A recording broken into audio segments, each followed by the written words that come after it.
دیکھتے ہو بار بار آپ کے دیگر کمشنر افضل مروت صاحب سے بھی مسلسل بحث کر رہی ہے. دیکھیں یہ standing committee for human rights ہے اور یہ ہمارا مینڈیٹ ہے کہ ہم کسی بھی جیل میں جا کے وزٹ کر سکتے ہیں. یہ پبلک نمائندوں کا مینڈیٹ ہے اور ہم نے یہ کہا تھا کہ آپ میڈیا جتنے بھی بیٹ رپورٹر جو ہیومن رائٹس کمیٹی کی کو آپ لوگ جو ہماری رپورٹنگ کرتے ہیں یہ سب ہمارے ساتھ جائیں اور اڈیالہ جیل ہم جائیں گے. ہم ہر ایک قیدی ہر ایک بیرک میں سالیٹری کنفائنمنٹ میں ہر جگہ پہ ہم جائیں گے. خواتین کے اس میں بھی جائیں گے, جوینائل میں بھی جائیں گے اور جو پولیٹیکل لیڈرز وہاں پہ میرے لیڈر عمران خان سمیت ہیں ہم وہاں پہ بھی جائیں گے. اگر حکومت کے ممبران اسے آگ بگولا ہوتے ہیں نا تو پھر تو دیکھیں پھر تو دال میں کچھ کھالا ہے. دیکھیں پھر تو وہ کوئی چیز چھپانے کی کوشش کرے. اس کا مطلب کہ وہ قیدیوں کے فنڈامنٹل رائٹس کو انہوں نے سسپینڈ کیا ہوا ہے. اس کا مطلب ہے کہ وہ قیدیوں سے غیر انسانی سلوک کر رہے ہیں. اب آپ دیکھیں اگر کوئی ایک ممبر نہیں جائے گا, دو نہیں جائے گا تو ہم اور آپ سب تو جائیں گے اور اس سے ہمیں ریالٹی کا بھی پتہ چلے گا. اور اگر حکومت اس کے اوپر برہم ہو رہی ہے کہ ہمیں اڈیالہ جیل ہیومن رائٹس کی کمیٹی کو نہیں جانا چاہیے یا ہمیں میڈیا کو وہاں نہیں لے کر جانا چاہیے, دین آئی ایم سوری پھر آن ریکارڈ ہوگا کہ وہاں پہ قیدیوں کے ساتھ غیر انسانی سلوک. علی محمد خان نے یا میں نے ہم سب نے ہم 2 دن سے یہاں پہ کر رہے ہیں کہ دیکھیں اسلام آباد ہمارا کیپٹل ہے. یہاں پہ 26 نومبر کو ہیومن رائٹس کی وائلیشن ہوئی ہے. پیسفل پروٹیسٹر کے اوپر گولیاں چلی ہیں. میں نے, علی محمد خان نے یا چیئرپرسن نے, سب نے یہ سوال کیا ہے کہ آپ ڈینائل کے بجائے ایک کام کریں. یہ جتنے بھی قریب کے شہداء ہیں یہ ہیومن رائٹس کی کمیٹی کے ممبر انکلوڈنگ گورنمنٹ سب ان کے گھروں میں جائیں. قبریں جھوٹ نہیں بولتی, لواحقین جھوٹ نہیں بولتے, قبروں کے قدمے جھوٹ نہیں بولتے, ان کے بچے جھوٹ نہیں بولتے. جو لوگ شہید ہوئے ہیں وہ پکار رہے ہیں آپ ان کے ساتھ سولیڈیرٹی کریں.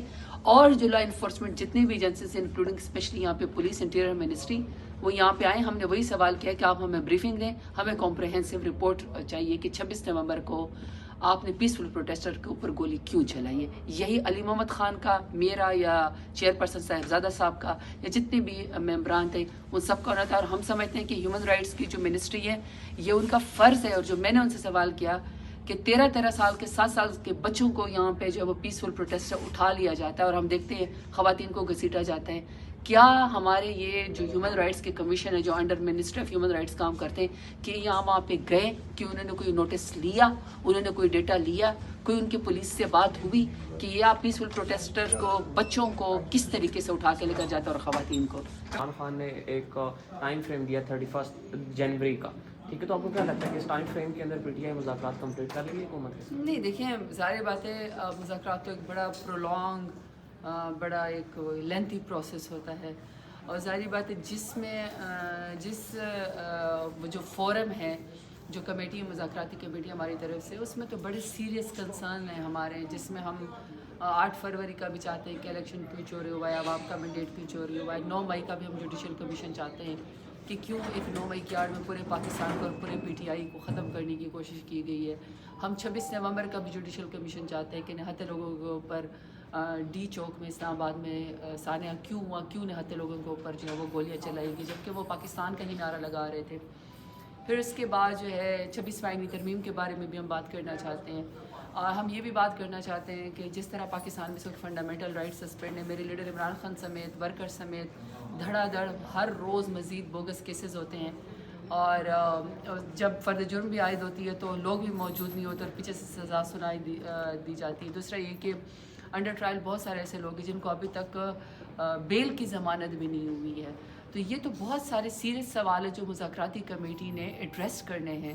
اور ظاہری بات ہے سلمان اکرم راجہ صاحب ہو گئے, عمر ایوب صاحب ہو گئے, ہمارے چیف منسٹر صاحب ہو گئے, علی امین گنڈاپور صاحب ہو گئے, پھر سلمان اکرم راجہ صاحب ہیں, پھر صاحبزادہ صاحب کو ترجمان خان صاحب نے بنایا. ظاہری بات ہے وہ جب بیٹھیں گے وہ ان سارے باتوں کو ایڈریس کریں گے.